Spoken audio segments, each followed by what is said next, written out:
Andrea, over to you. All right, welcome to the No Show. My name's Andrea Edwards. My name is Joe Augustin, and I knew Tim was going to do that, but I did it anyway. Well, that way you have to continue with the next bit. And I'm Tim Wade. So I don't know if we all got that, but that's Andrea Edwards. That's Joe Augustin. I'm Tim Wade. Welcome to the No Show. This is the show where we bring us all into the know just before the weekend so we can share knowledge about things that have been happening usually over the past week, but we've had a bit of time off, so it'll be over the last couple of weeks. And how was your break, Andrea?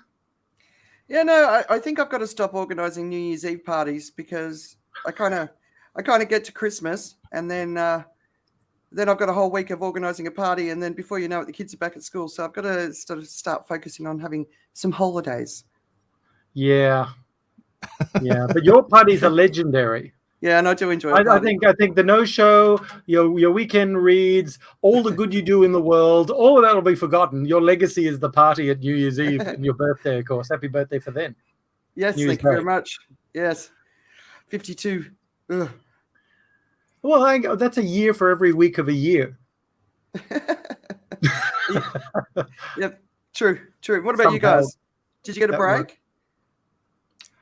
Well, I try to live a life where it's constantly a break interrupted by work. So that's kind of what I have going on right now. And the Christmas season was a lot less work interrupting the constant break. So I guess in that way I did. But what I am terrible at doing is doing something productive with the time. So whenever I get a break, that's all that happens. Nothing happens.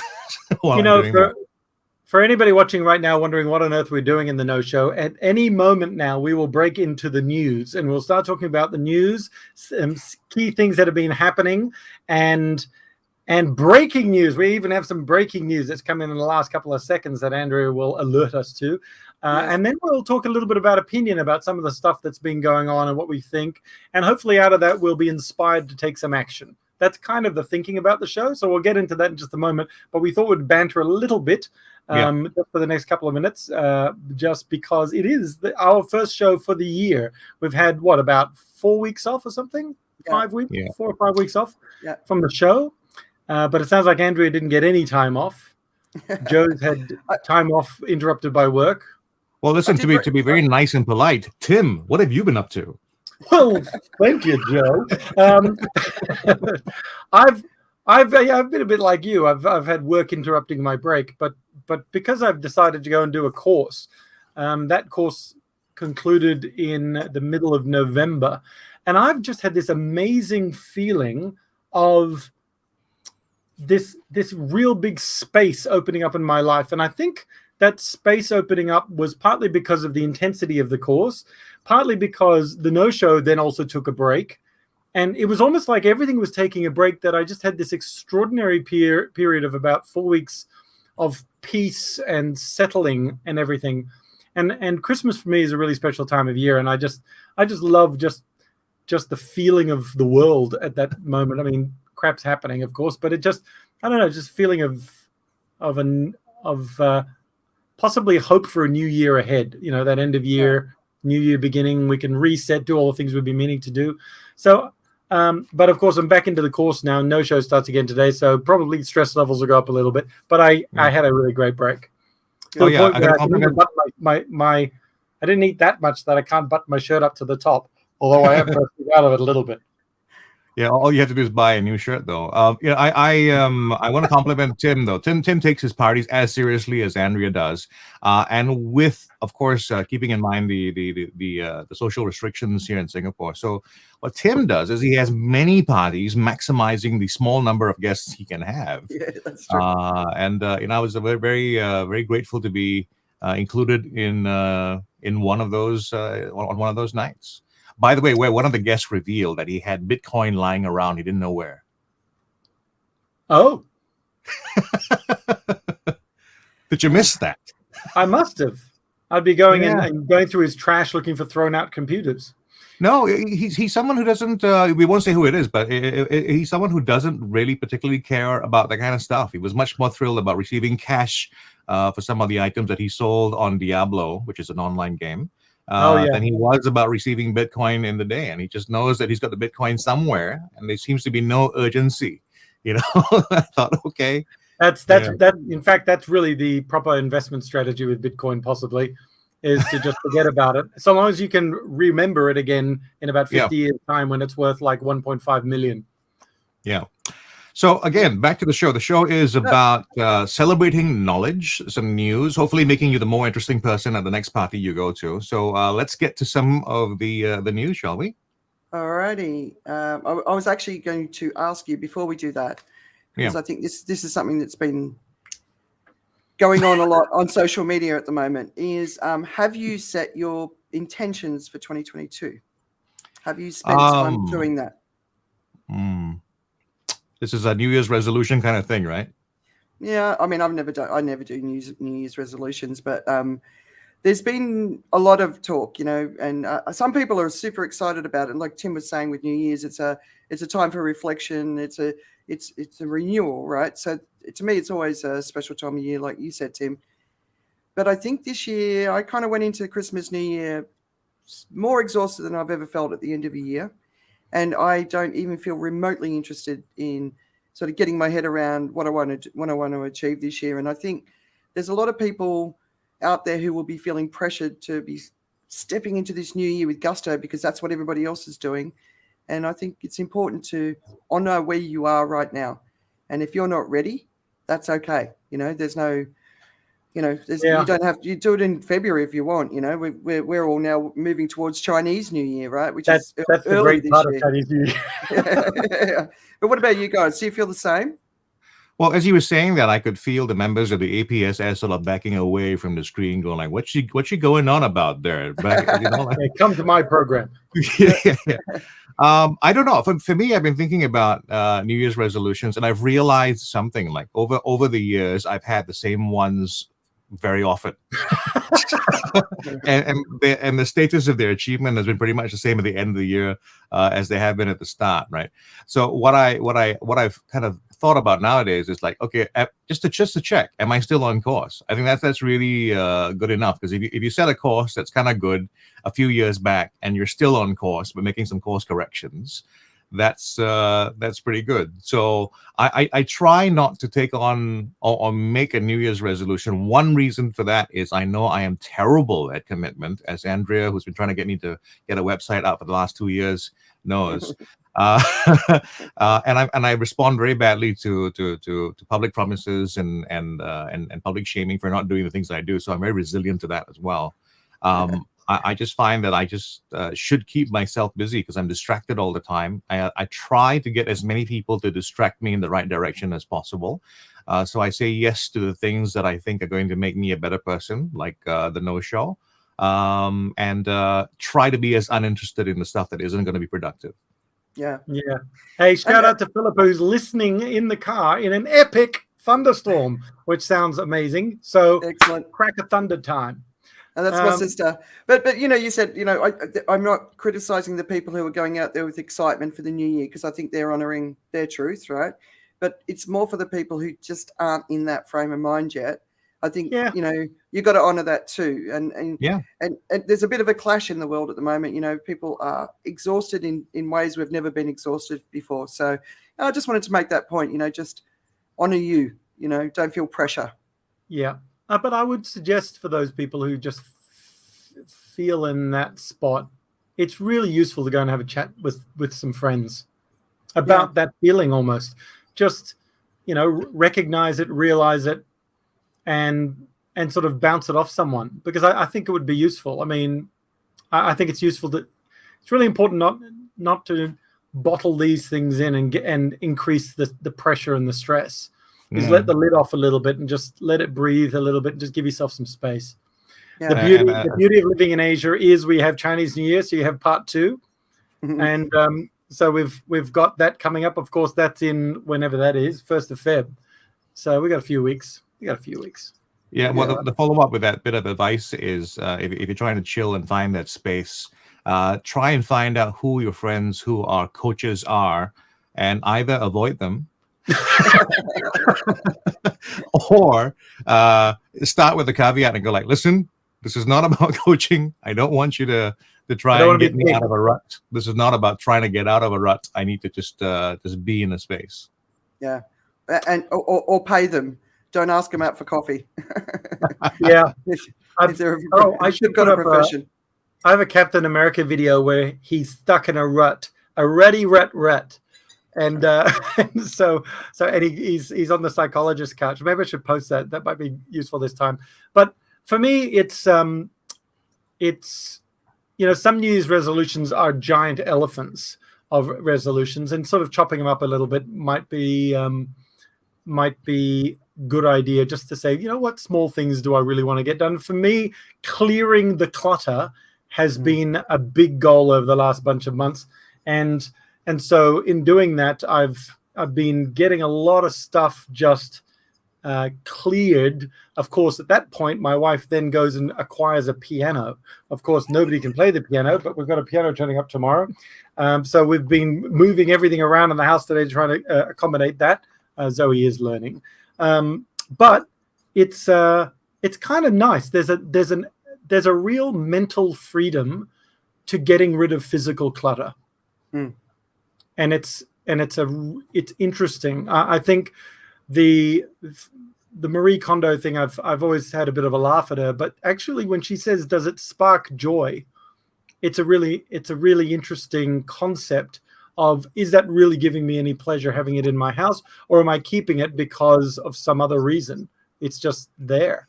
And so out it goes. But the other thing is, from a New Year's resolution perspective, one of the things for me, for an intention for this year, is to really be very conscious of how I spend in certain categories of my life. And then to the point where I sat down and wrote a blog post about the value of $1. And the idea of that is, a single dollar compounded at 12% over 20 years is $10. So in a weird way, if I spend $100 on something, I'm withdrawing $1,000 from a future me. And I found that a really interesting way at looking at frivolous spending, but then it makes you feel a bit miserable when you're looking at buying a plate of food, because a hamburger now is sort of $50. and then I'm like, I'm not enjoying this at all.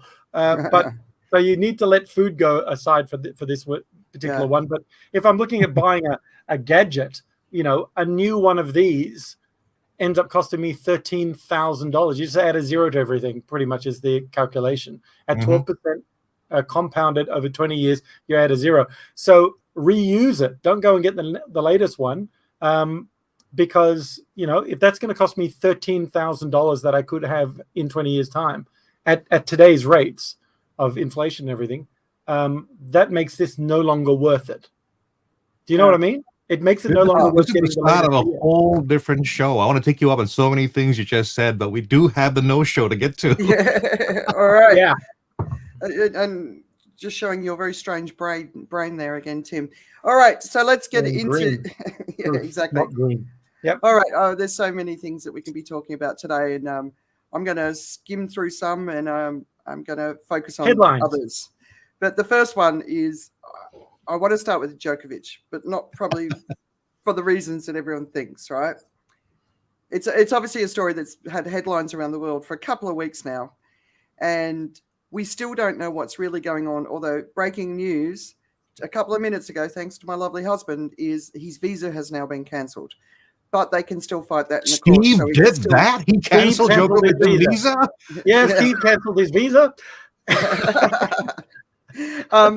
But the story's so much bigger than that, right? So first of all, for Melburnians, right? So my sister lives in Melbourne. Hello, Philippa. She's driving in a storm.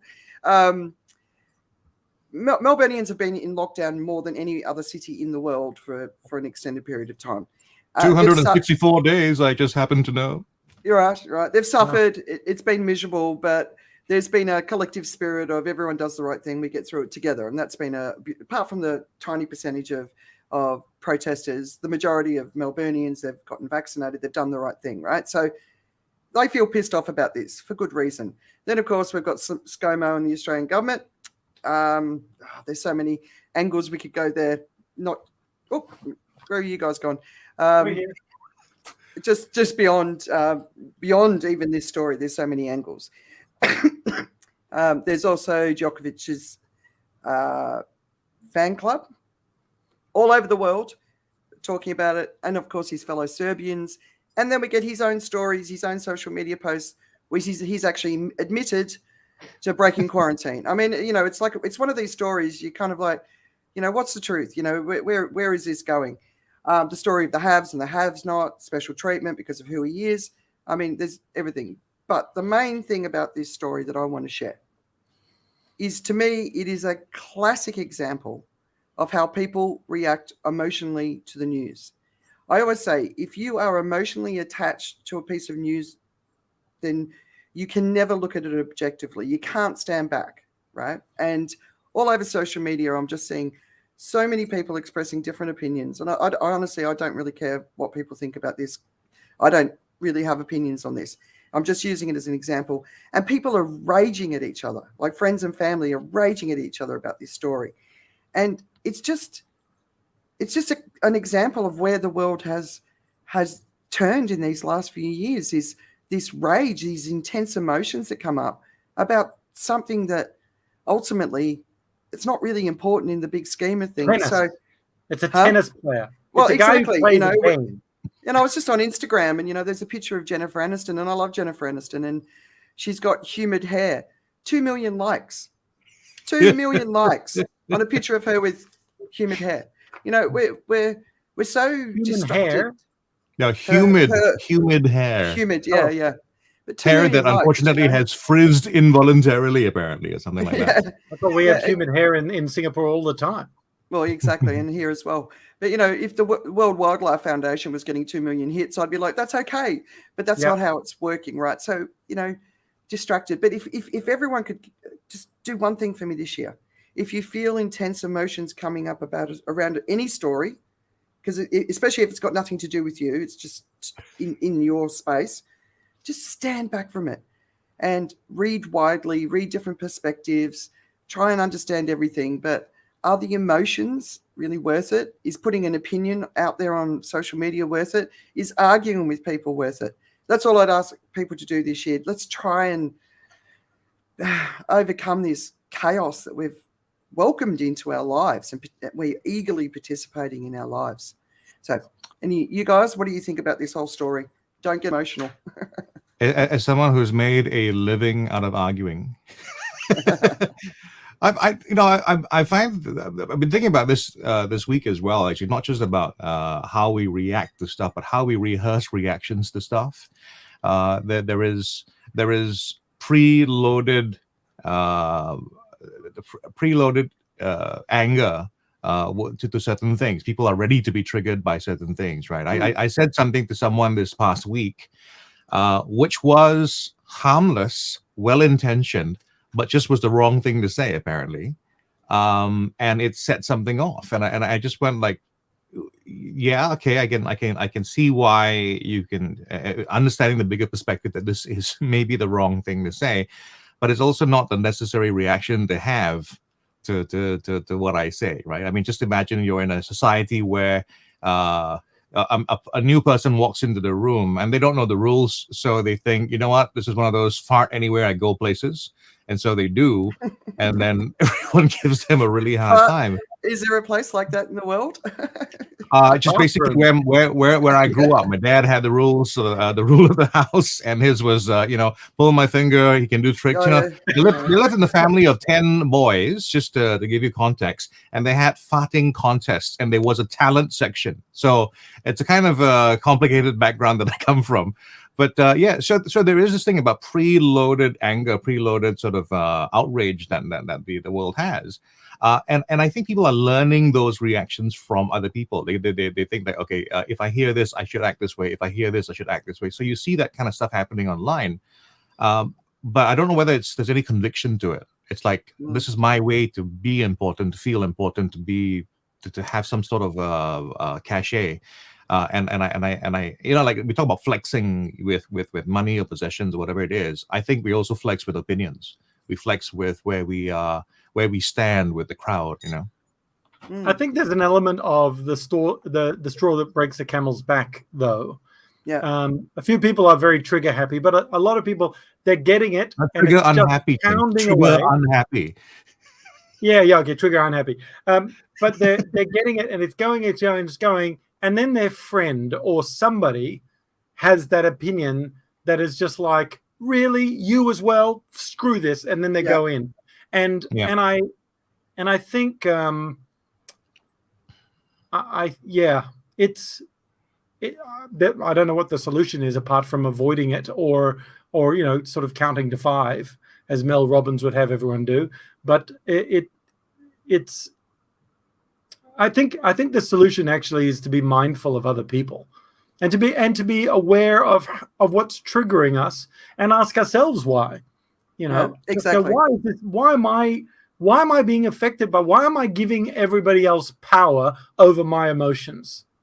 Yeah. Why am I doing that? And I'd like to have that power over my own emotions. I don't want to be affected like this, because otherwise I'm just a leaf on the breeze being blown around by any change of opinion out there in the world, rather than having some sort of solid ground and being a bit of an oak tree with regards to where I'm at. And it doesn't mean becoming sort of inflexible, but it does, and it doesn't mean not calling people out on their stuff. But the way we call it out, we might just need to say, really, you two expected more from you. That's probably a disaster. That's going to be a problem. But there's a way of doing it. And I mean, I had an example this week where somebody shared something, and it was a COVID misinformation post, right? And the person who was sharing it was not sharing it for bad reasons. They thought they were sharing correct information. And it's this guy, I don't know if you heard about the Joe Rogan or Josh Rogan, whatever he is, from Spotify. Yeah, right.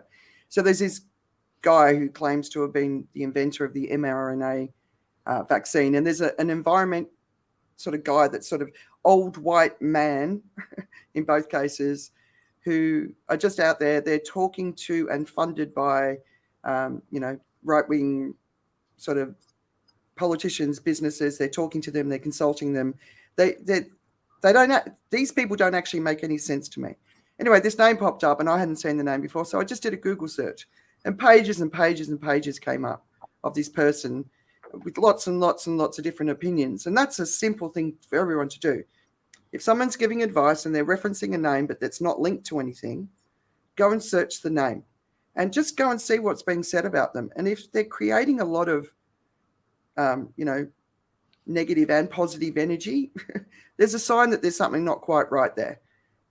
If someone's getting fairly consistently sort of straight coverage, that's a pretty good sign that they're doing the right thing most of the time. No one's going to be loved all the time, right? But anyway, so I found this article and I just shared it, and I just said, look, I hadn't heard this name before, found this article, thought you might be interested.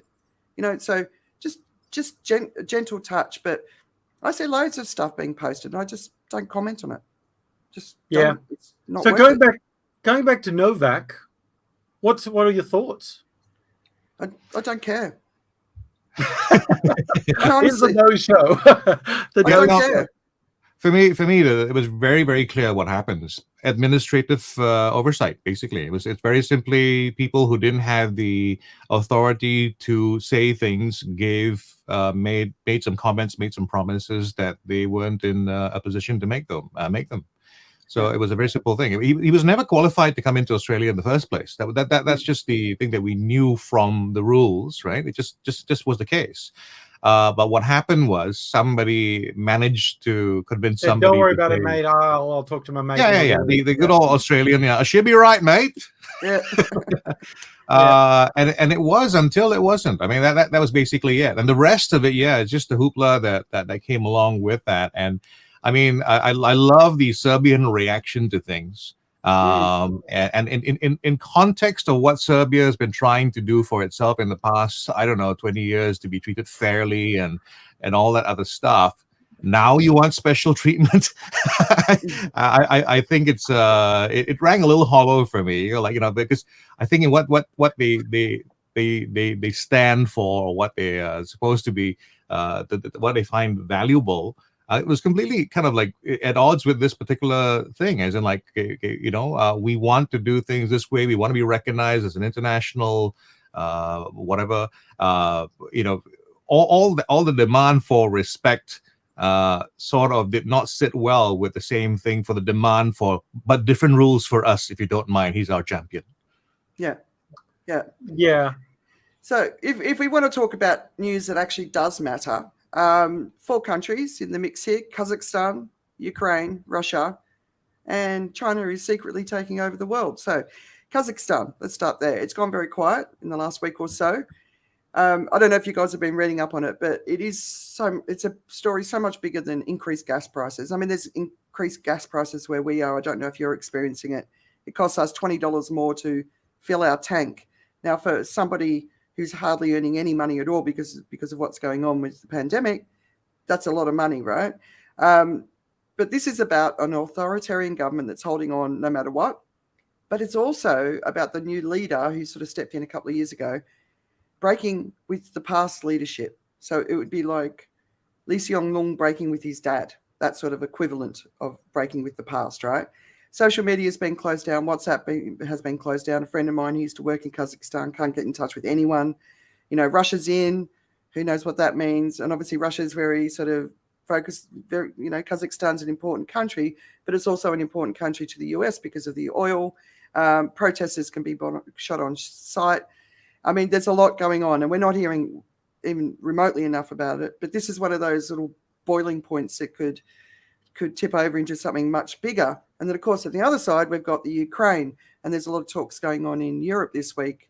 And just today, I think it was in the New York Times saying Russia isn't playing ball. Again, read widely on this. There's a lot going on because this is definitely a war that we do not need. We cannot go to war if we have any chance of overcoming the climate crisis. And then the other side, so Russia's in the mix of all of these, right? But on the other side, there's some incredibly interesting stories about China. Now, we've all heard of the Belt and Road Initiative, and most people are focused on the original Silk Road, but it's now encircling the Caribbean and Latin America. And the key part of this story is China's digital currency, which they've now announced is the currency for the Winter Olympics, right? But it's gaining significant traction. And one of the reasons it is because the US banks left these countries because they were seen a risk. But now it's having political ramifications for the US because China's going in with its digital currency. It always feels like not enough people are really watching what's going on with China and how they play the game. And I always see it as a classic example of the short-term focus of the West and the long-term focus of the East. So in my weekend reads, definitely look out for articles, and there's one video on this. But have you guys had a look at any of this? Well, I'm ashamed to say that in terms of news, Djokovic had much more space in my head than any of the real stuff that went on, and that's part of the problem that you were pointing out, right? Yeah. But one of the things that I do think about in terms of this whole China story, and I'm not on either side of it. I'm actually very kind of mixed up about it. As in, like, yeah, China is looking to take over the world. The question I ask, is that necessarily a good thing? In terms of the big picture and in terms of what we're going to say are the values, right? So I think, yeah, there's certain things obviously that we're going to be concerned about in personal liberties and stuff, and a lot of things like that. But then there's also about doing the right thing for the masses, which I think the China has been pretty good about in terms of what they're trying to do. They are trying to move everyone across the line as much as possible, and they've chosen certain things that are what they feel might be worthy sacrifices, controversially or so or not. But I just do wonder about what it's like, because I do have friends and I do have people that I deal with and work with who are in China not having a bad time. Life is pretty okay. They do what they kind of like to do, and because they're not pushing up against some of the more controversial things, they're active on social media as well. They're active on, they're doing quite a lot of things. They have to, if they have something that is a bit closer to the edge, they have to work a bit more carefully to not attract the wrong kind of attention. But I don't know if I fully agree that it's the bad outcome, because I mean I'm comparing it to a world which is fully US influenced as well, Yeah. and we've been there, and we've seen the results of it, and it's not perfect, but it does satisfy this intellectual thing for freedom of speech and stuff like that. But there are lots of other things which have really come out of it which are bad. I mean, if you look at the environment, how much of that is just capitalism gone wrong? If you look at political systems, how much of that is just capitalism gone wrong? I mean, that's a question to consider, because yes, I agree, China is flexing its power and is gaining more power. Some say they're gaining the power. Some say I'm saying they're regaining the power because they used to have it. But I don't know if I can say for sure, if I'm talking about X versus Y, it's better or worse. I mean, I'd like to see a hybrid, obviously, but it's not necessarily by itself just bad. I don't mind the influence being there, but what I do have a problem with is if those deals were done in whatever country you are living in, and that you were born into, and those deals have been done with a foreign power in such a way that that foreign power exerts significant influence over your ports, airports, CBD, and critical industries like electricity in Peru or Cuba or wherever it was.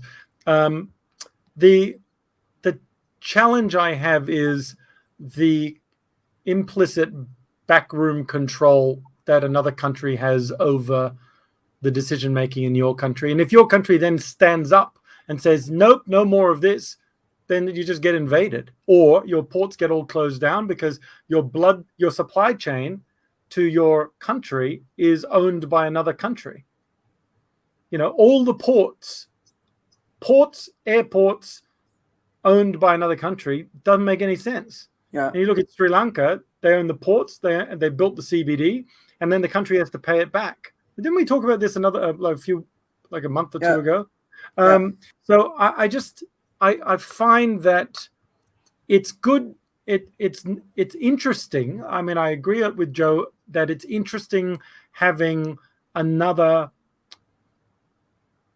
player other than just one dominant US, for example, because we've seen the past 4 years that you get a joker in power, and all of a sudden, why have we got an umbilical cord to the US?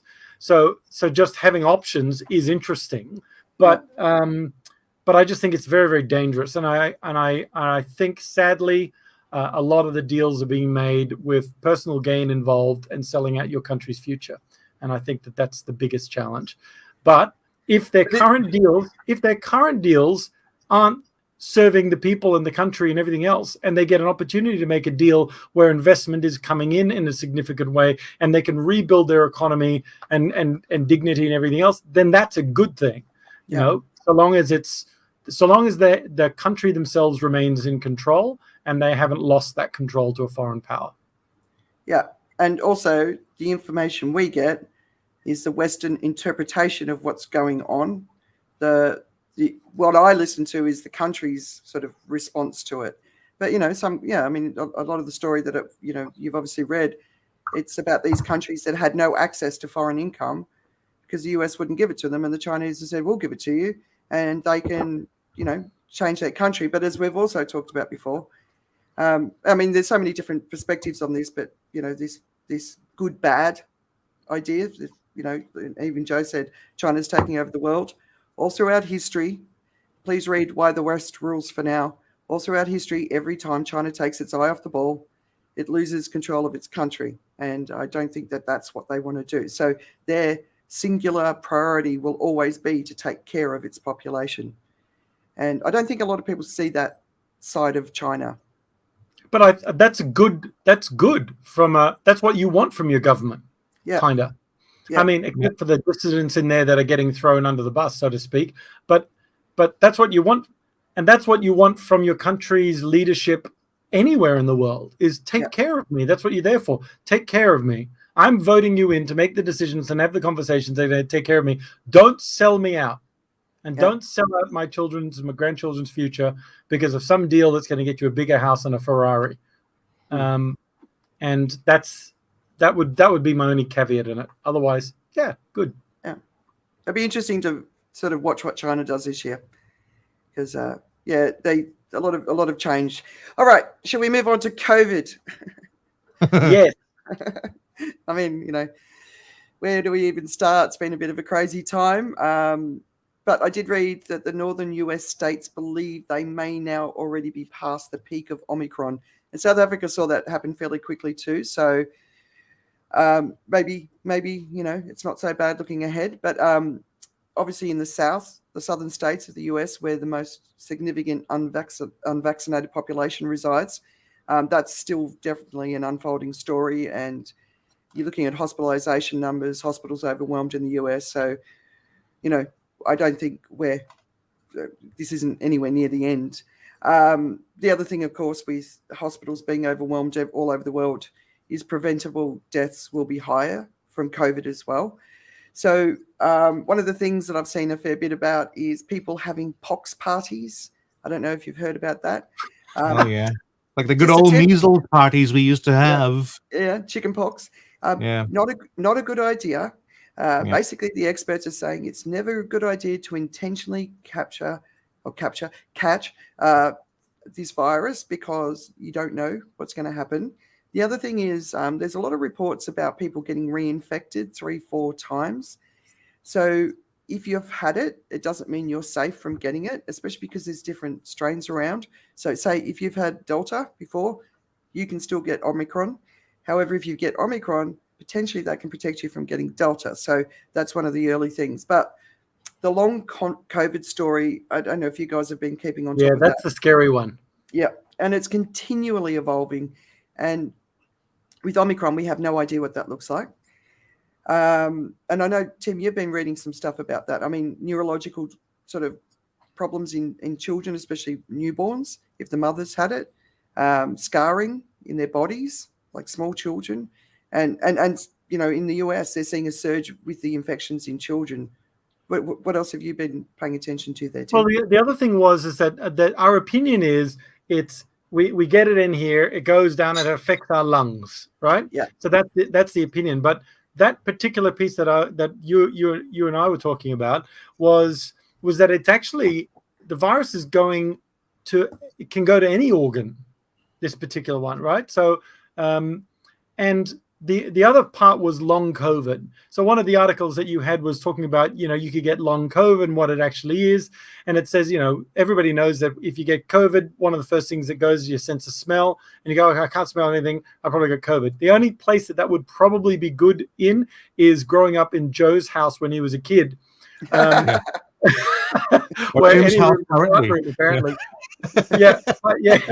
So long COVID there may be okay, but otherwise, that article was saying, the article on CNN that you shared was saying, 80% of people recover, but some people still can't smell after 6 months.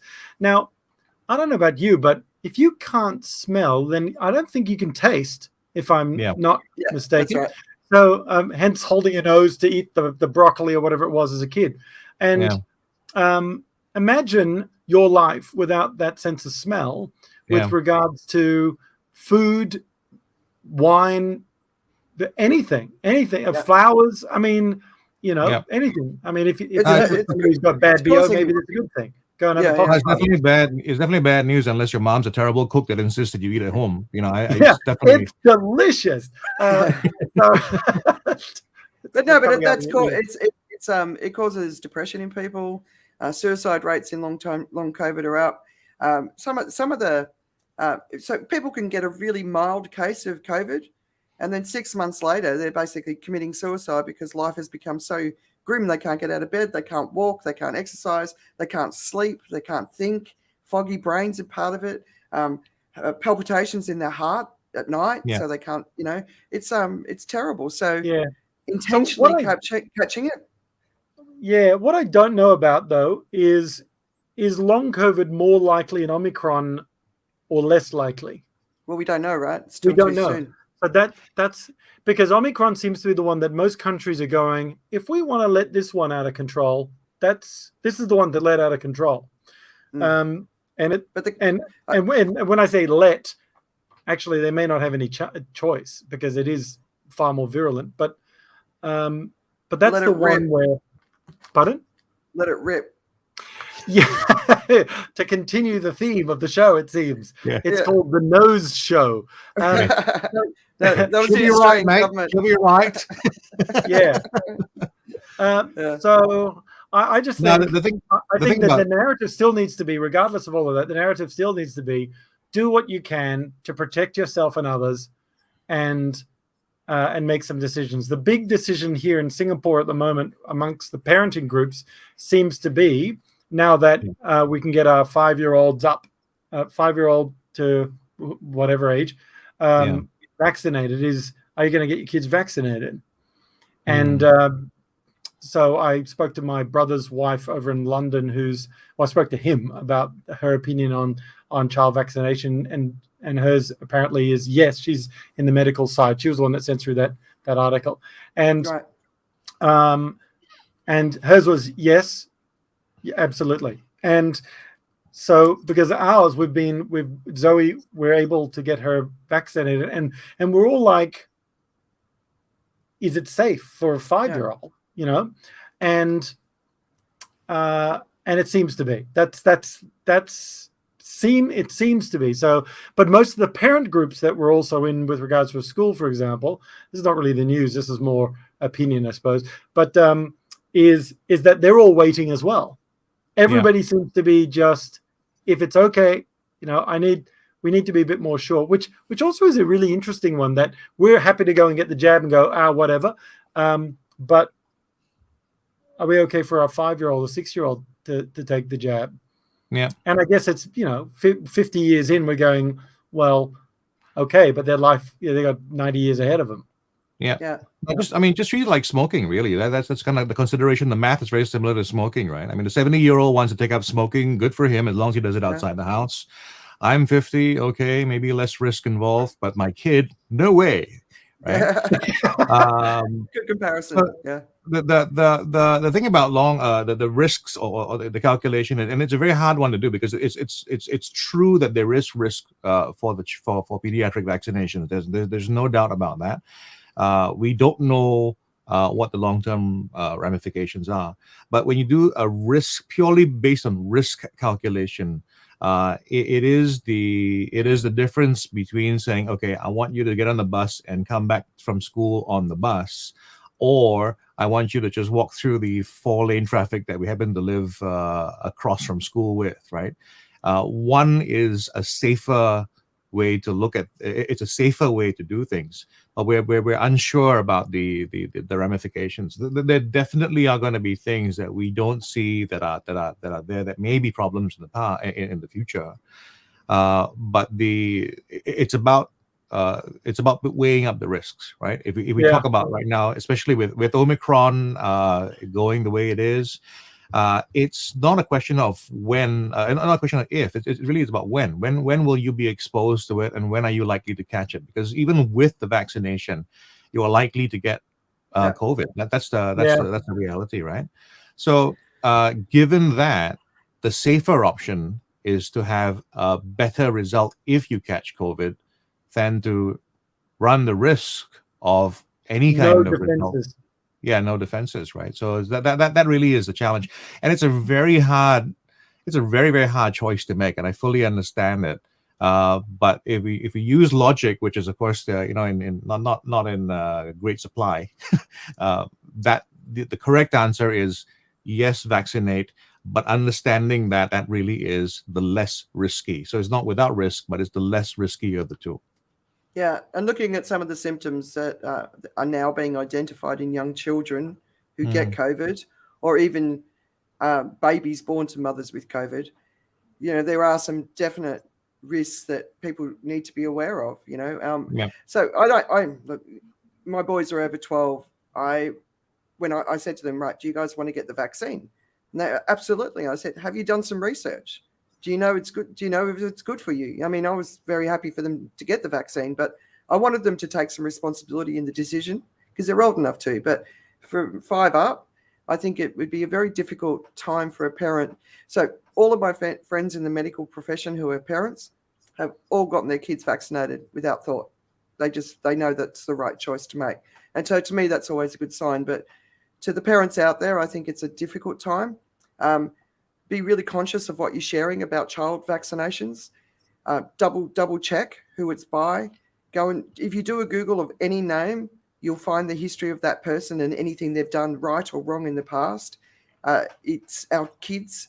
So I think, go that extra mile for the knowledge. Just because a crowd of people are saying one thing doesn't mean they're correct.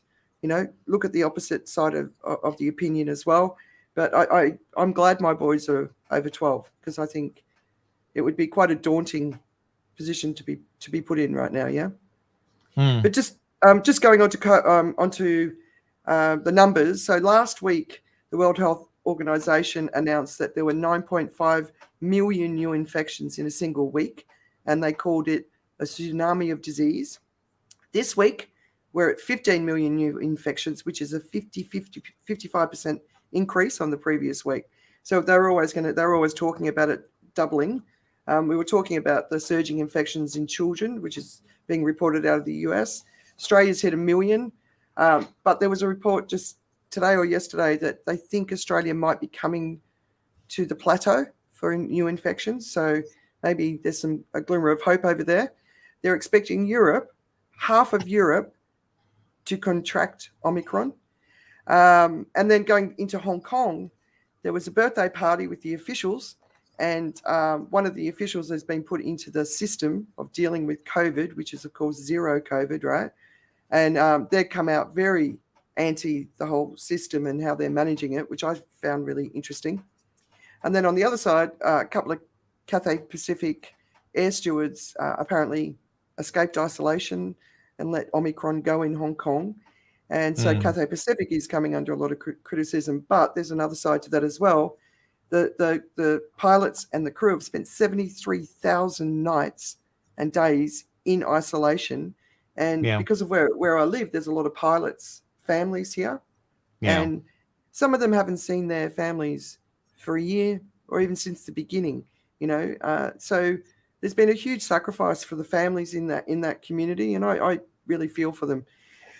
But some good news. Apparently, cannabis compounds might be good at preventing infection. So that's not good for you guys in Singapore. But in countries that are on the preventing infection of what? COVID? COVID, yeah. So it attaches to why? Spike protein. No, it's not anything. They're just like, I don't want to go anywhere. I'm just going to stay here. So in countries like Thailand, which have embraced the medical cannabis industry, this is going to be great. So I mean, big week, and of course then we get the whole nonsense going on over in the UK, Downing Street party, Boris Johnson's pathetic apology. Yeah, I regret we didn't do enough work that night. Yeah, exactly. But then there's some stories coming out at the same time where people are talking about that same day they buried a loved one, and the pain of that, and how they would go to a funeral of a loved one, and their family would have to sit, 6, apart across a church, or sitting outside in a garden 6 feet apart, so they didn't pass it on. And then the Prime Minister's having a bit of a party in Downing Street. So I think Boris is at the end of his time. I can't imagine him surviving this one. Yep. Again, during COVID, I missed out on my brother's wedding, so I had to watch that on Zoom, and my aunt's funeral, which I had to watch on Zoom. It's like, it's, and I can imagine people being incensed with anger that sort of double standard is happening, which takes us back to the Novak Djokovic thing. It's where, should the country bend to let in a celebrity, or should they maintain the standard? and if you are going to hold, if you're going to hold to a value, you need to be living that value. And I would agree with you that Boris might be coming to the end of his term. My brother's opinion on Boris was simply that because the party doesn't really care, what will happen is he will be the scapegoat, thrown out, new leader put in and said, okay, we draw the line in the past, now we're going to do this, and they get voted back in again and do the same stuff. Because it's just the way of sort of scapegoating out, the buffoon, and then putting somebody else in who maintains the status quo on giving all the big contracts to your mates and that sort of stuff. So hopefully it'll be very interesting what happens in England, because there's two big things on the horizon for England in particular, and they are suffering at the power costs going up significantly because of Russia, Ukraine, and all of that sort of stuff. Significantly. So, but the two interesting things on the horizon, probably three actually, apart from Prince Andrew, which has been dragging on for a long time, and the Queen's 70th is coming up, but her death is obviously going to be a seismic ripple in the UK. And almost like the gates are open for the horse race of change, and because she's respected,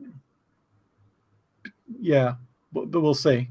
And so that's a huge one. And then of course the next election there will be another big one. So it'll also be the first time that millennials will dominate the vote over the boomers. So I think that will see a difference in UK outcomes. So the boomers have dominated voting up until basically now.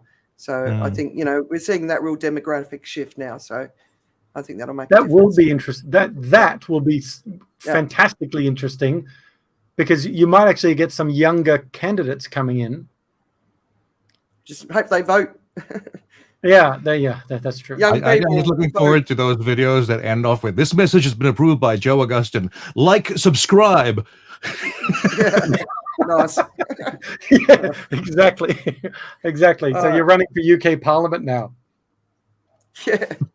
In the news today, the new Prime Minister of England's from Singapore. Raised in Australia. So let's move on to the environment. So good news story to start with. In Norway, there's this online grocer called Oda. And last year, it began to tell its customers the environmental impact of its purchases. And basically because of this, so basically when you're buying carbon-intensive products, you'll know what that impact is.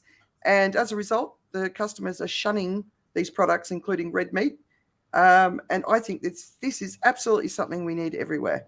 So, buy local. So if you need to have red meat, obviously Singapore, you probably don't have your own local meat that you could buy. But for everywhere else, if you can buy local, don't buy it air flown, because then you'll be shrinking its carbon footprint.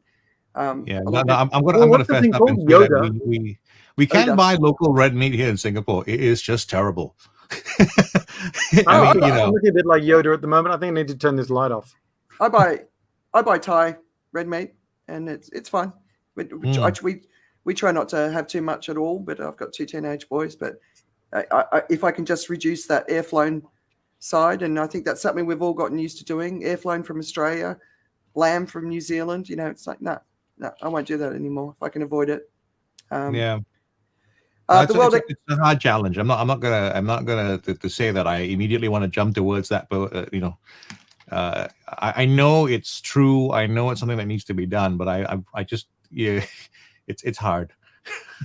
Oh, absolutely, it's hard, and there is sacrifice ahead, and it's hard, and it's depressing, and some of it's traditions that you have to let go of, and I've gone through several of these, and I get it, but we've got to reduce our carbon footprint wherever we can. Every single person on this planet, every business on this planet, we've got to do it. And if we don't really make significant progress in 2022, it's just gonna get harder, and the sacrifices are going to be greater. So No, I'm looking forward to the day for 3D molecular printing, right? And that's really what I think is going to be ultimately the solution to things, where you can print high quality meat, you can print whatever it is that you really want. A little bit like the Star Trek idea of materializing stuff, but except it takes about 45 minutes to print a steak, let's say, right? yeah. That would be a very interesting positive outcome of technology. I think we can.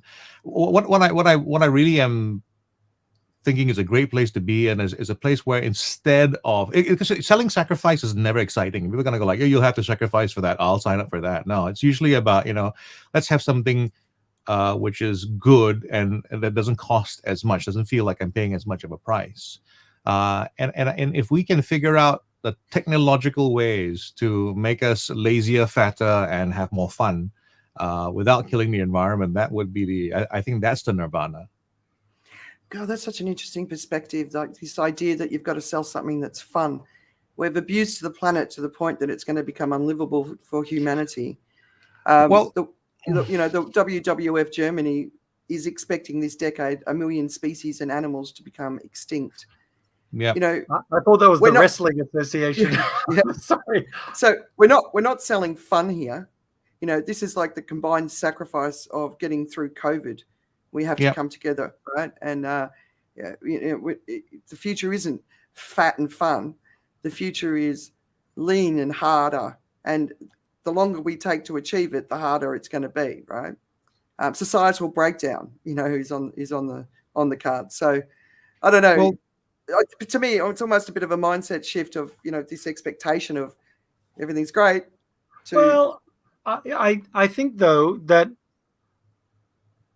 there's an element of a denial, or an element of make good a bad situation. It's also an element of the reality of marketing, but and making something desirable. But I think what a lot of people are getting to is, no matter the sacrifice I seem to be making personally, if big business and government come together for a climate conference and leave without making a freaking significant difference, then we're screwed no matter what I do. So I may as well, live well, still do what needs to be done. Still do what needs to be done, still try and influence. But if that generation that is going for those meetings are still in their power plays and denial and everything else, we really do. The millennials have a huge responsibility of voting in the big change. Huge. Yeah. Well, the conclusion I came to last year. Sorry, carry on. Yeah. There's one conclusion I came to last year. Governments are not going to solve this problem. We have to solve this problem, all of us together, us and business. Governments aren't going to do it. And until we change and demand differences, they're not going to be different. They're going to do whatever they can to get it voted in, to hold on to their power. And if we don't care, they're going to keep doing what they're doing now. If we care, then they'll start to change. So it really is up to us. And that was probably my biggest epiphany from last year. It's on us now. We have to do it, and we have to get as many people as possible with us, driving that change around the world. That's the only chance we've got now. Yeah, the biggest. Okay, so here's my my crazy idea. That this is my twist on the only chance we have, right? The only chance we have is that old people become young again. If all people have a future to defend and are worried about things, then they act differently. So because I'm doing all that work with healthy longevity, so it makes me a bit biased. I really feel that if we solve and if we cure aging, now we have everyone by the balls, right? Because for now, the 60-year-old, the 70-year-old who is on his yacht enjoying a steak, whatever that whole lifestyle is, it's not a very real prospect that he's going to be around in 50 to 60 years. It is not the terrible life that he's going to have to face. And I think if all people became young again, we'd see a difference. The other thought that I had about what we just talked about is this thing about putting it in the hands of the millennials. Millennials can again, this thing about how we've rehearsed things to get upset about.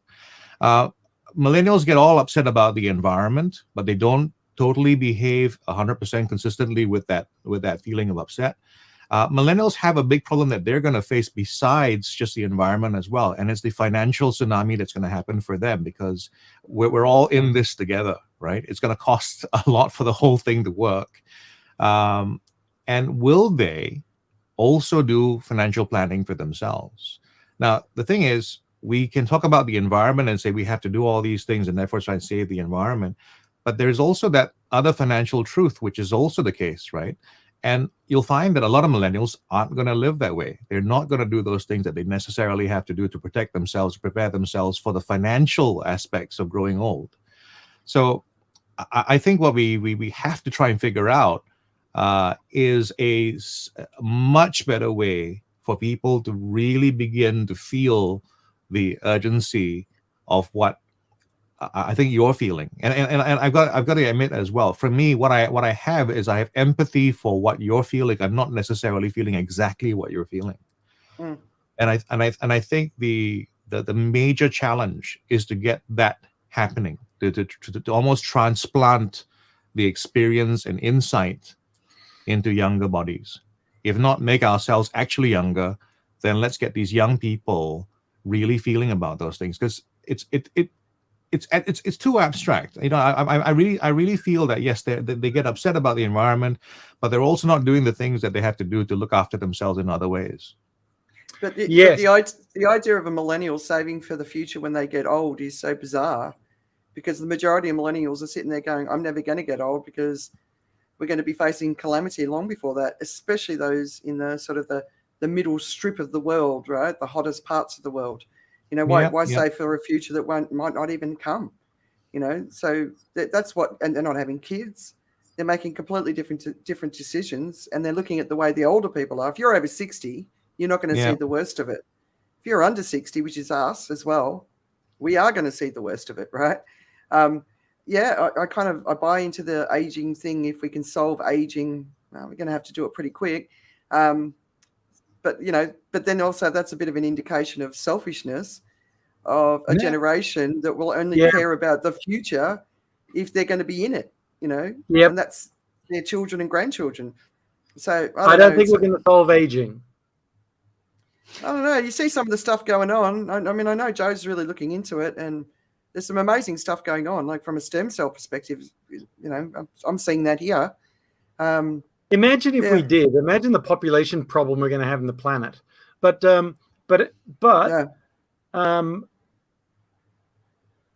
I think what is immediately doable, rather than hoping somebody magically solves aging, is we campaign to our governments. I mean, really, to get 8 billion people in the world, or 7 billion, or whatever we're up to now, 7 billion people in the world, to go, I'll be responsible, is, I think, a lot harder than getting 168 governments to do it.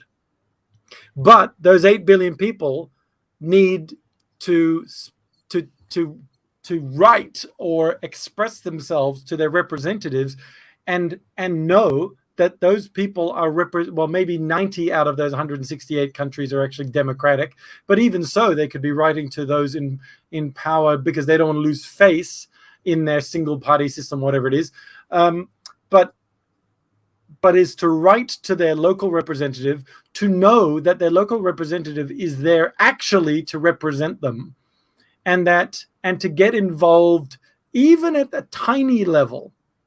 And that was the idea about June's Day, and the idea about writing to your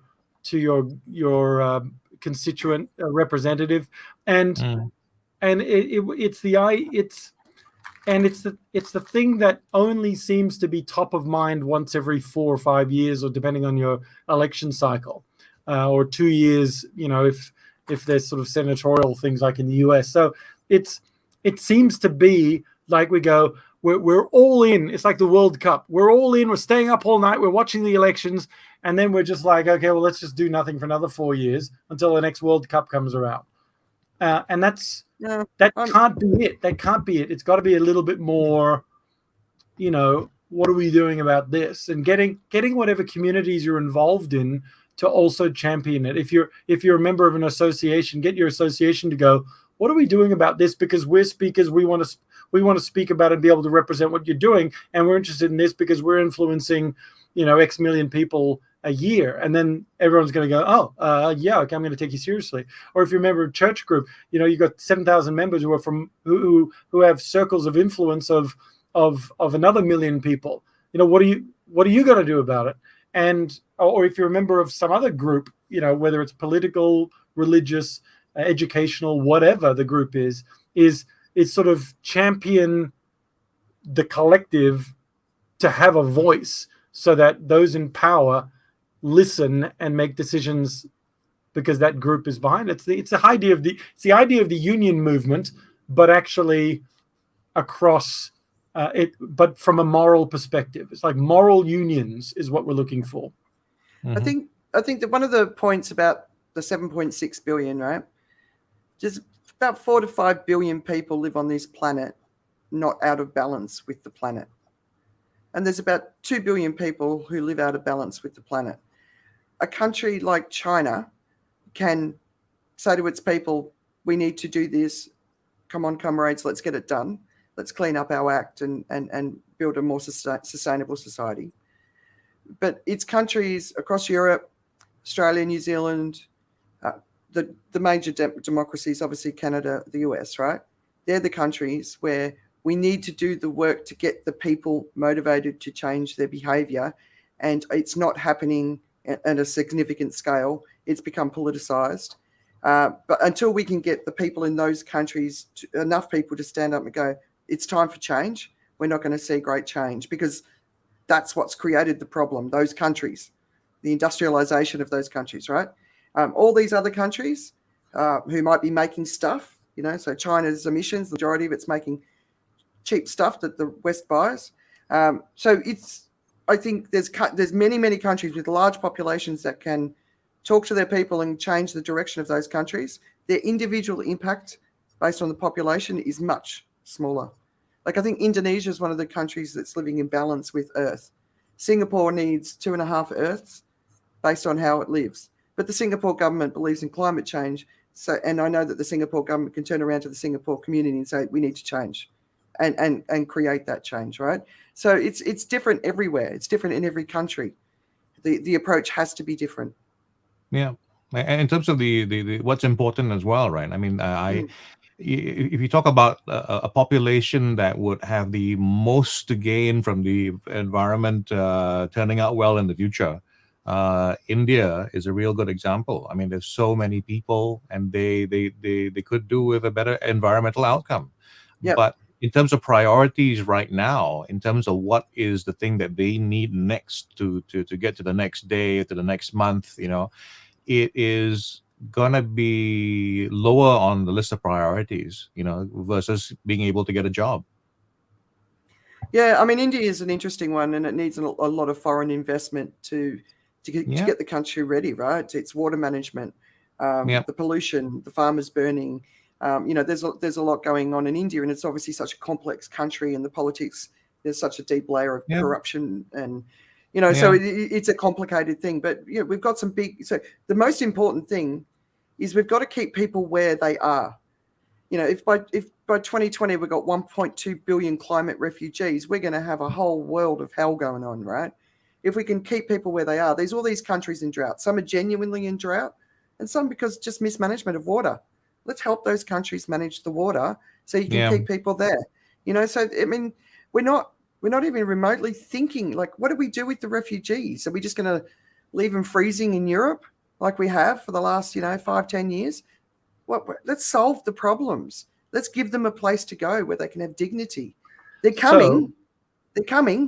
Let's get ready for it.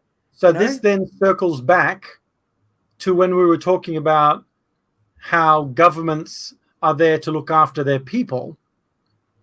What we're now calling for, and we said that was a good thing. Good thing that the governments are there to look after their people. The challenge is that's exactly what happened at COP26. The governments went in there to look after their people, not to look after the planet, not to look after refugees coming from somewhere else. And those, India's constant argument has always been, we've got Europe here, and you're telling us to stay here. Well, we want to get up there too, and then we'll cut stuff. So why don't you cut stuff while we come up to there? Mm-hmm. Now, the counter argument is you've had far longer to get up to here than anybody else. The reason why you're not up to here is because of all the corruption and everything else and disastrous blah, blah, blah, blah, blah. And so whatever the argument is. But so everyone's sort of throwing snowballs at each other. Mm-hmm. But the truth is that nobody's really, we need a governing body that has some sort of authority that looks at planetary problems. The problem is we don't have that. Everyone would be arguing to take power from that, and they don't have any authority over those who are in power of their own country anyway. It's the same thing that a president has limited powers over the state powers, in the US, in Australia to a degree. So even the prime minister. So if that's not even working on a national level, we need aliens, and that's what COVID is. Well, we've successfully talked ourselves, I think, around to the point where we're making the case for crypto, right? I mean, the whole idea is... of course, that's where we'll go. How did we get there?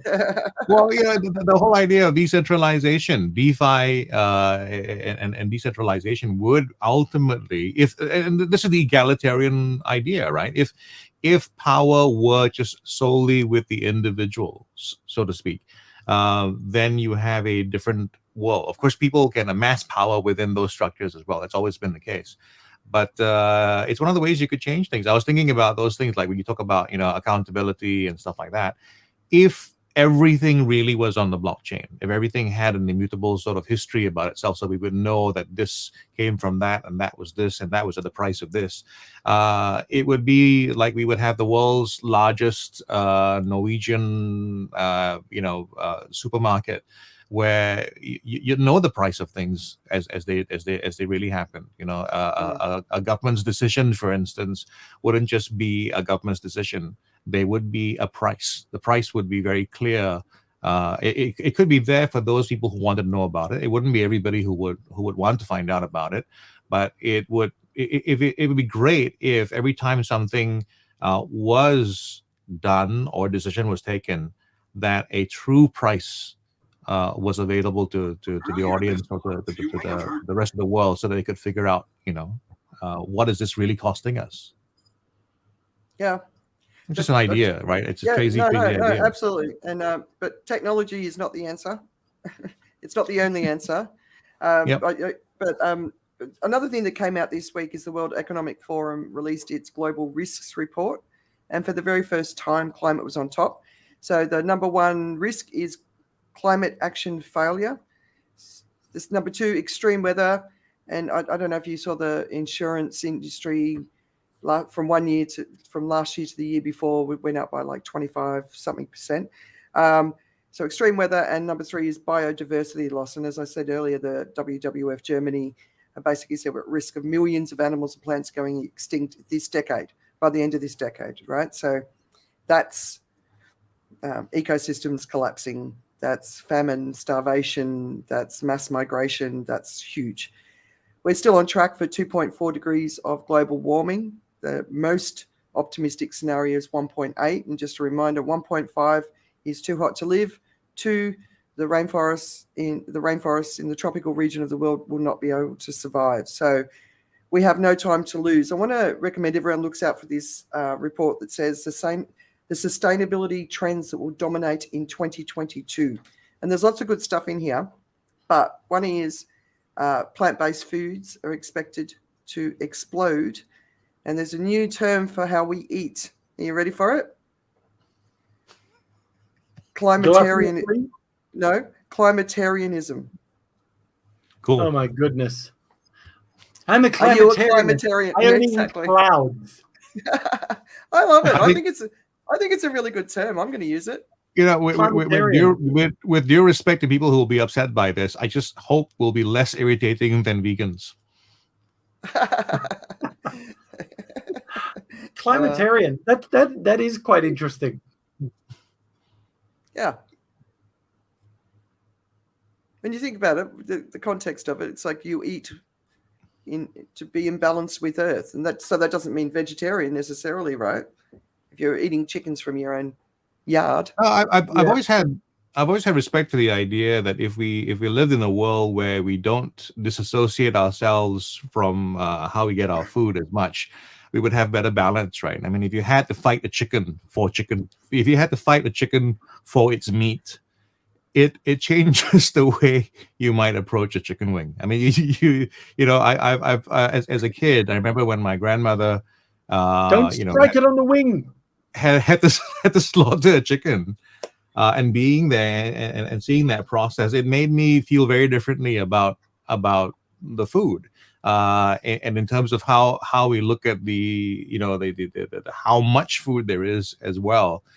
Even if we had to kill our own food, if we're going to eat meat and we had to kill our own food, it would make a difference. It would make a difference to how it would make a difference because I would be 100% eating cereal.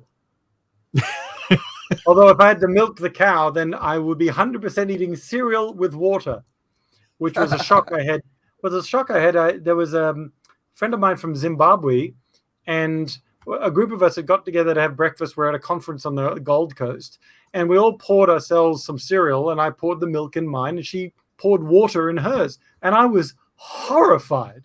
I was absolutely horrified. Of course, she couldn't get fresh milk wherever she was in Zimbabwe. Presumably, that was just the way that they had her cereal, and it was like when everyone said you got to use less water, and Oprah went nope. In the shower. You got to use less water in the shower, and Oprah was just like, I'm not going to do that at all. But it was like, for me, I could do climatarianism. I like the idea. What I would like, I think that the information on the packet, I think, is a fantastic one. If we can put the information on the packet about the contribution to footprint or whatever it is. Yeah. And you have a score, and you can just add it up. And when you get your receipt, you go, everything you bought is this is the thing.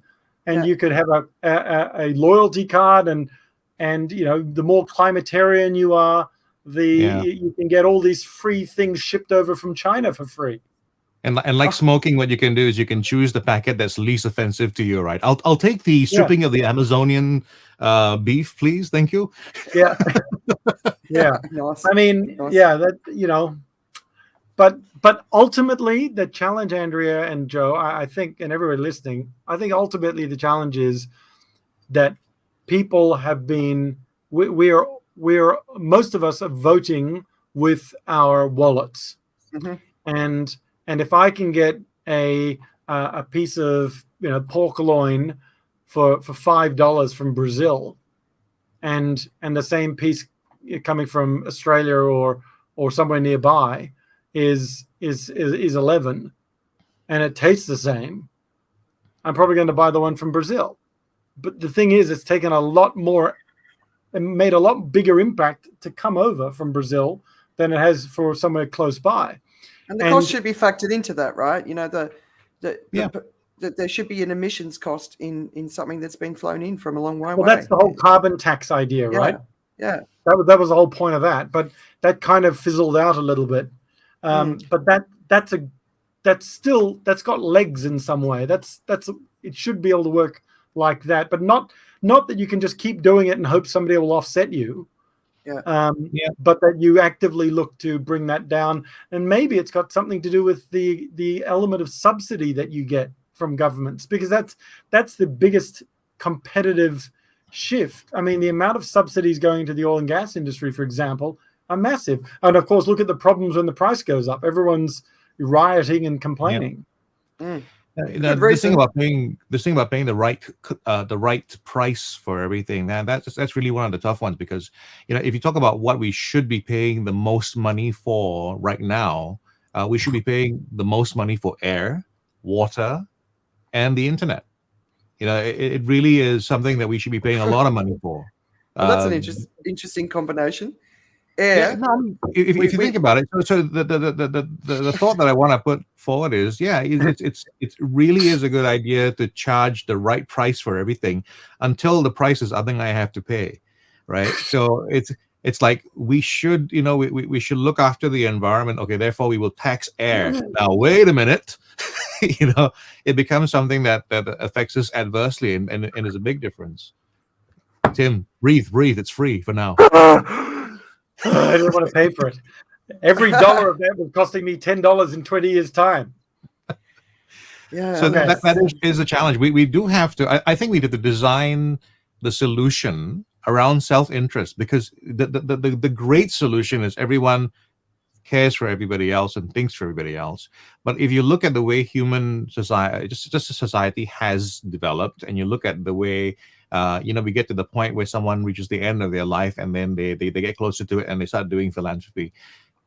In terms of numbers, we're not inclined as 100% of an audience to go, now we're all above 50, now we start doing the same thing together. It is a narrowing kind of pyramid as we get to the top of it, of people doing things for other people. It is just the nature of people. But what drives us, I think, has been shown to work quite well, is that if we can figure out a way for us to do this for ourselves, then we trick all of us to do the right thing, right? And that it's sad that has to be the solution. But like being a parent, who wants to get your kid to to do the right thing, sometimes you have to kind of figure a way where it's in their own self-interest, and they go, yeah, I really like this, whatever thing that used to be upsetting to me. We are conditioned for self-interest, I must admit, and we also learn very quickly that people aren't necessarily going to help us. We don't help ourselves to a degree. Yeah, and on the other side of it, like how we are has gotten us where we are. So it's time for an evolution in human consciousness, to become better versions of ourselves. We're talking about national borders. They can't, they don't matter in the future, right? And we've got more nationalism on the rise than ever before. We have to change who we are, from this selfish me. What do I get out of it, to the collective us? How can we create an environment that we can thrive in balance with nature? And if we don't, we might as well just give up now and party until the end of time. So this is the thing, got to right? be you organizing the party, though, Andrew. Yeah, so you'll be absolutely. exhausted to the end of time. with them organizing groups of 8 at a time. The challenge is this, right? So I think that the challenge I throw out to the world is this. We know how we tend to be, and we can try to go against the way things are, the way things are, to go against our very nature and say that's the answer to things.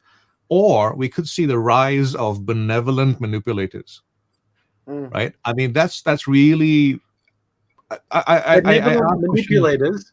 Yeah, benevolent manipulators, because we don't like the idea of manipulators. We don't like people to be manipulating us and making us do something, whatever it is, right? But I do magic, I do mentalism, and part of the idea of being a magician is I'm a benevolent liar, right? Because my lie, my ability to fool you or make you feel something else has happened, is what brings you delight and value, and you therefore get something out of it. So it's a benevolent gesture for me to lie well to you, right? Okay, and so here's my solution based on that.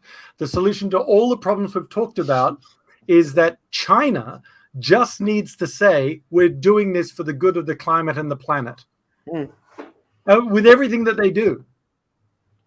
Yeah. The Belt and Road Initiative, we're taking over your ports and everything else because we're going to help you for the good of the climate and the planet. We're climatarians. And we've got our e-currency going out there, which we need to have out there to live in balance with the earth because we're climatarians. And then the whole narrative changes from them being some sort of insular, different, power-hungry, sort of global conquest expansionists sort of with a ethos that is completely opposed to the West, with no civil human rights or anything else, and moves toward a interplanetary communism, not interplanetary, a global oneness. Yeah, and then and it's climate, and that would solve it all, would it not? Yeah. well, right. that's the final question about At benevolence. this point, right? we're going to lose all our listeners. By the way, would it be benevolent? That's the big question, right? the benevolent manipulation is something I also call charm. Charm. That works for me. I said in one of my sons, he's got a lot of charm, but it's also manipulation, and I'm trying to push him towards the positive side of that skill, because there's a negative side of that skill. But other news that's been capturing your attention. Tangled, where the guy, he's tied up and he's got to pull on the charm, right? He's pulling on the smolder. He's trying to smolder her into. Yeah. So you should just show him that. You go, look, it doesn't work for the right sort of girl, buddy. Any other news? Obviously, Boris Johnson's had quite the week. Prince Andrew has had the HRH removed, and he's stepping out of public life. And of course, I would suggest really.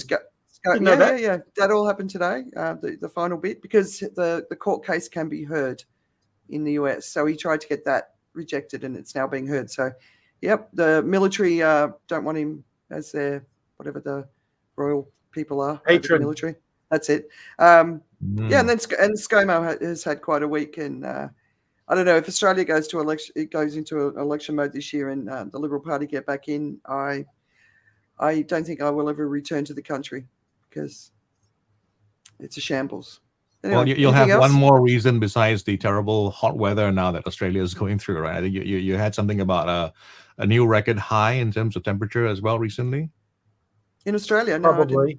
I think I saw that 50 point something degrees somewhere in one of the big cities. Like, wow, that's pretty serious. Record high in Australia. So when I was young, 41, 42 sort of popped up every now and again, and that was intense. What was it? 50.7. Whereabouts? WA. Wow. Yeah. I mean, unlivable sort of temperatures, right? Just check. I think this was just recently. I saw that pop up a few days ago. Yeah, January 14th. Yeah. Remote. I'm like Google without the specificity. No, it's remote. It doesn't matter. Yeah, I'm like Google without the specificity. Yeah. Bureau of Meteorology. All right, so we obviously didn't invite a guest this week, and we didn't do a theme other than sort of, we knew that there'd be a lot to sort of talk about. But one of the things I'd love to talk to you guys about, and Tim, you haven't watched it yet, but Don't Look Up. Wow, what an amazing response that movie got, right? First of all, the movie critics absolutely slated it. The media critics absolutely slated it. My friends' community, some people couldn't watch 10 minutes of it. They just found it so bad they had to leave. Others hated it with a passion. And the climate scientists basically said, finally, we feel heard. I thought it was absolutely brilliant. I watched it a second time last night. I think it's the metaphor of the whole movie. I thought it was outstanding. And it was, we should all feel ashamed. It mirrors reality too closely. Yes, and I think that's why a lot of people struggled with it. But all of it, from the distraction, the social media, the politics, all of it. I thought it was absolutely outstanding. So I'm also with Andrea on this, and actually, as we stand together right now, this is actually a minority view. A lot of people do feel it was a terrible show. But I feel for different reasons that it was. I think it was a failure in marketing, because what the show is the ultimate dark comedy about where the world is today, and it wasn't sold as one. It was sold like it was a serious show. So you sat down going like, I'm going to watch this serious show, and then you see Meryl Streep do what she does, or do what she did. And you go, I'm trying not to spoil this for Tim, right? But it's one of those movies where you think, no, you got to give him some of them, like sending pictures of her vagina to somebody Do you remember that one? Oh, we're going to start with that. Okay, we'll get right down to that. Yeah, So is that what "don't look up" means? No. Yeah. So what son. I saw in it, and what I found was, I sat in a room where I realized that not everybody around me was enjoying the show quite the way I was. Was this? I saw it as a comedy, and I recognized it as a comedy. But the kind of comedy that is based on it's funny because it's so true, right? And it is that kind of show. And I think if you approach it that way, at least what you get is a chance to enjoy it as satire. It is really about the world we live in, but seen through a distorted lens. And you get to enjoy it a little bit, because if you approached it as a straight up action movie, it does fail in that respect. Yeah. I guess in a way that the sort of humor portrayal that they're looking at, you could say too soon, too soon. But actually, the truth is not. It's too late. It's almost too late. So that's the thing. It's like the humor is too close to the reality of the pain, but people want to check out. And possibly the thing is, they're living in a world where exactly this is happening. It's just the subject is different, and they're tuning into Netflix or whatever it's on for an escape, and they're back in the real world again. I love the nature. I love the nature of this particular movie review. It's two people who have seen the movie, and then Tim, who hasn't, is summarizing the film. I'm summarizing the psychology of the audience reactions. I've watched the trailer, and I decided I knew the entire movie. So watching the trailer, did you think it was a comedy? Well, let me just say this. Watching the trailer, I had no idea that Meryl Streep was going to send pictures of that. But her son plays the chief of staff, and it's obviously a real mockery of Donald Trump Jr. From the constantly sort of being on stage talking dribble, but then also talking about if she wasn't my mum, I'd do her. Kate Blanchett as the news anchor. I thought she was absolutely sensational character, but I think the most fascinating character was the technology CEO. What was the company that he had with the phones? That made the Tim Cook parody. Dash or Bash or whatever it was called. No, to me it wasn't a Tim Cook. So I've been in the technology industry for a long time, and I've been in a room with the biggest people in the technology industry, and I've also been in sort of briefings with them, with bringing audiences to meet them and stuff, and that tiptoeing around the edges of these people that everybody does, and the protecting them. You can never really have a that real honest conversation. You can't push back. They don't exist in our world. They exist in a different world, right? And they're constantly surrounded by this group of people. To me, that character was a combination of Steve Jobs, Bill Gates, Larry Ellison, Musk, Bezos. It was like it is the most extraordinary character. Like when he first started talking, you kind of like, and he couldn't quite talk properly, and it's really kind of disconcerting. But we've seen that with tech CEOs. He's very childish. He's very unaware of his impact, even on children that are involved in what he's doing. So it's a really fascinating angle, and it's a true angle. And look, January 6th. They're trying to bring the social media companies in for their part in the insurrection, right? And they're not cooperating. There's a lot of depth to me. Just that one character, that story around the tech CEO, and because of him, we see the conclusion to the movie. But definitely, there's so many layers to this movie. I would definitely recommend seeing it and watching it. If you started it, hated it, try it again, watch it with an open mind. Yeah. And look for the layers beneath every story. I'm recommending you look at it as a pure dark comedy. Think of it as the deepest Monty Python cut you can get on things. Think of it as Blackadder for 2022. Well, then I'm expecting to laugh out loud a lot. I think you will. With tears running down your. It will be one of those things where you'll laugh really from the comedy of it, but cry from the sadness of it at the same time. It's bizarre. And you'll feel sick in your gut watching it. You know, it makes it's uncomfortable. It is uncomfortable to watch.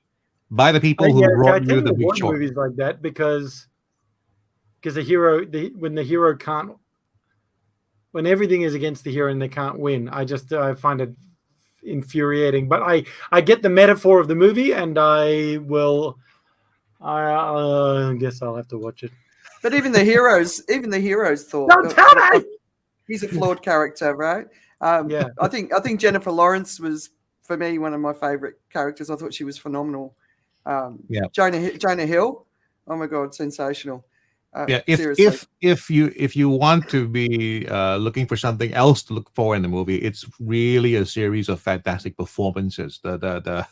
It is a fine acting job by all the people. So there's a lot to enjoy. If you can't agree with the story, there's still so much more to enjoy actually from a theatrical point of view. So are you inspired to take positive action as a result of the movie, or have you just given up because the world's in such a crappy place? We're going to move to China. It for me, it hasn't changed anything about how I feel, because I see what's coming. And someone asked me the other day, how do you stay positive in the mix of this? And I'm like, what's the point of being in here? No, not even that, right? Like, we're not even drinking that much. Like, it's so easy to drink this time away. And we kind of picked ourselves up pretty early on with that.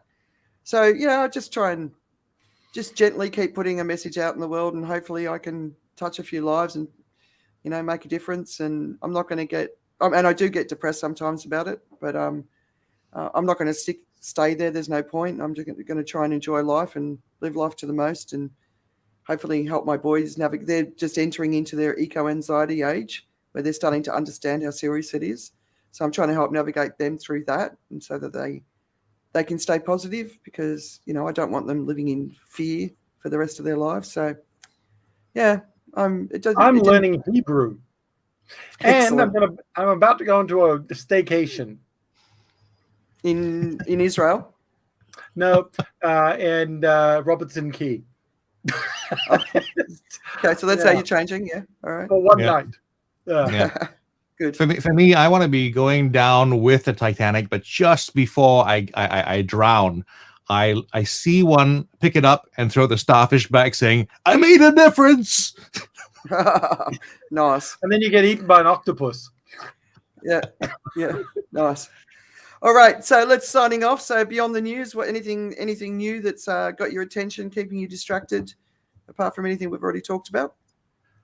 Well, I can't remember her name now, but that CEO was found guilty, right? The one with the blood products. What was her name? She was the huge technologist, the would-be technologist.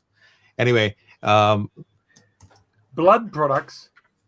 Yeah, she had some blood test thing. It's all fraud and false tests, fake tests, and I can't remember. I know exactly what you're talking about.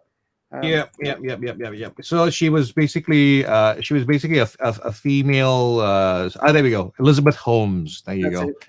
Yeah. So she was a Theranos, convicted of fraud. She'd basically been leading a whole idea of how we could change medical science and analysis in the world and everything, and got lots and lots of investment. It was just I just got reminded about that as you talked about that CEO in Don't Look Up, right? And one of the stories that I was struck by in surrounding this was the big family businesses, these huge billionaire funds, resisted doing as much due diligence as they normally would, because they didn't want to be disinvited or uninvited from investment. So it was one of Wow. those things. They literally decided to put on blinders so that they would not be uninvited for being too careful. Huh. How interesting. Yeah, and it was very interesting because for me, it really does reveal something about the flaws of being a human being, right? We talk about Yeah. how as human beings we tend to do things, and then to be exceptional, what you have to do is stop doing the things that make you essentially human, and make those decisions. But it is just as simple for a billionaire to feel like they want to belong in a club where everyone else is investing as well. Yeah. That's Hmm. very, very interesting. All right, Tim.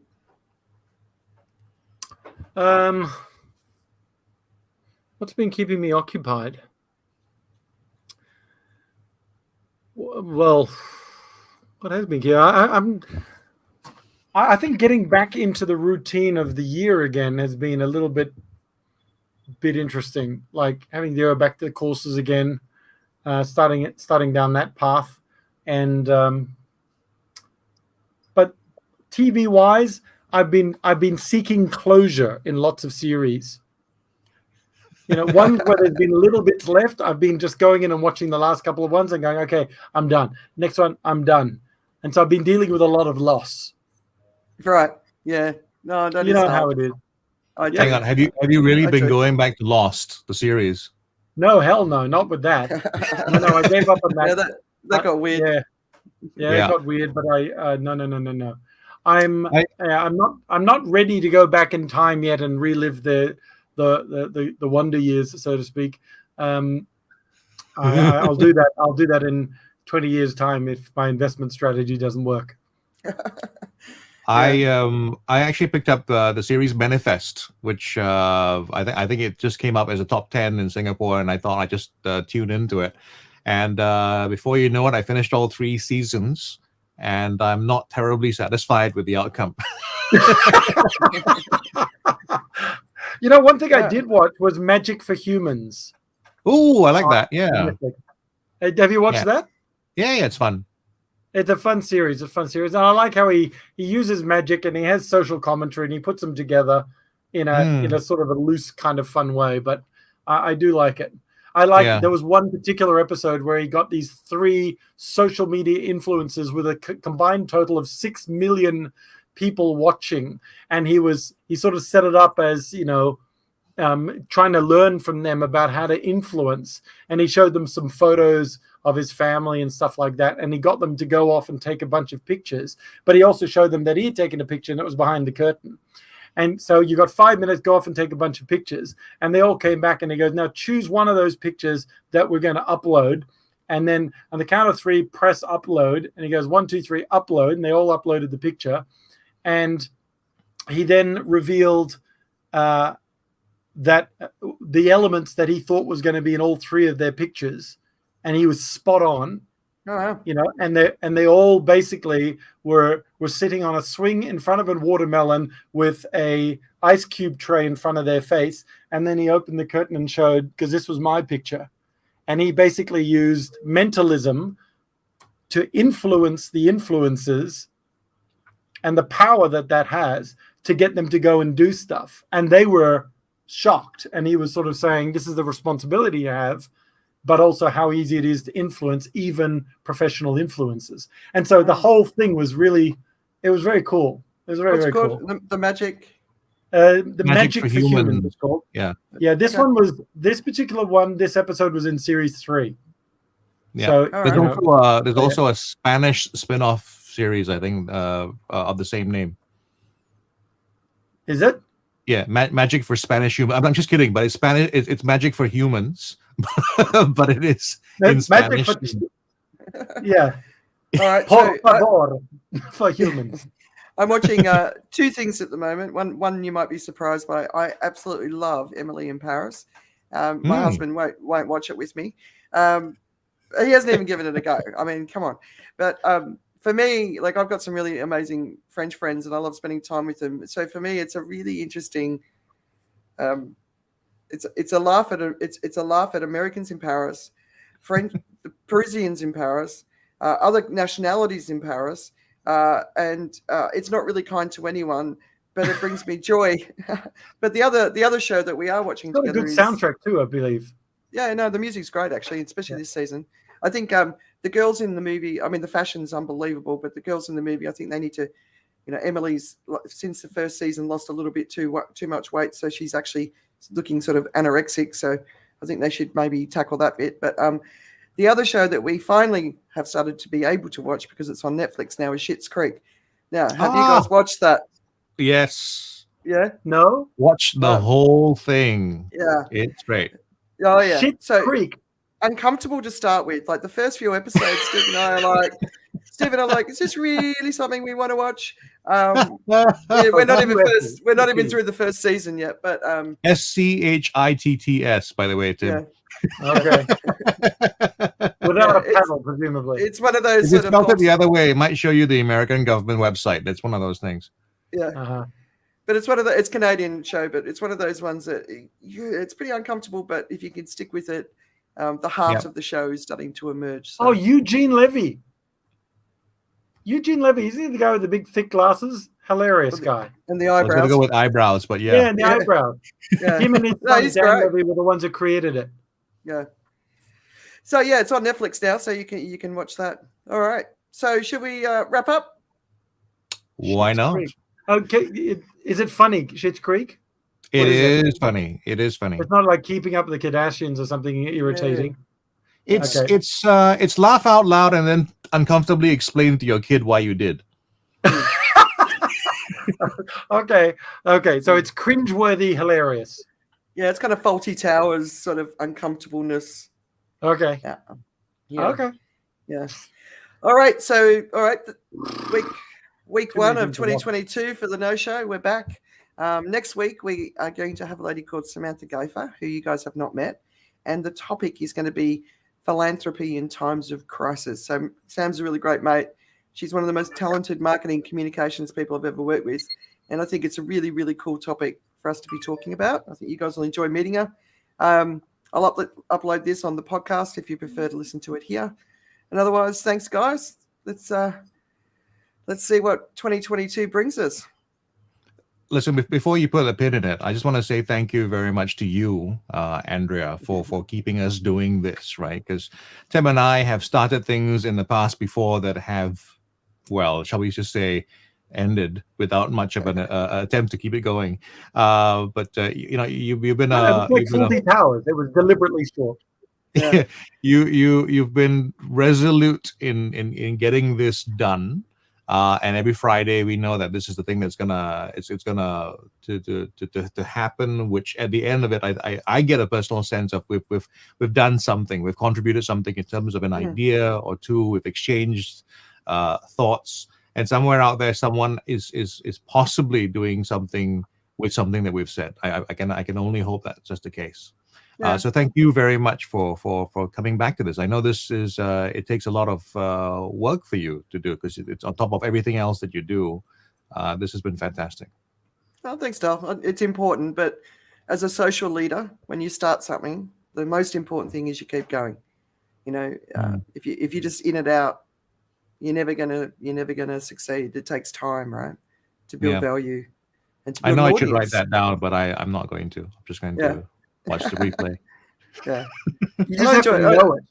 Yeah, but it's. I mean, for me, it's great. Like I'm reading all this stuff. I'm taking on board all this stuff, and I'm sure Steve loves having conversations with me about all the things that I want to talk about. But it's actually really nice, especially in these times when we can't see each other, right?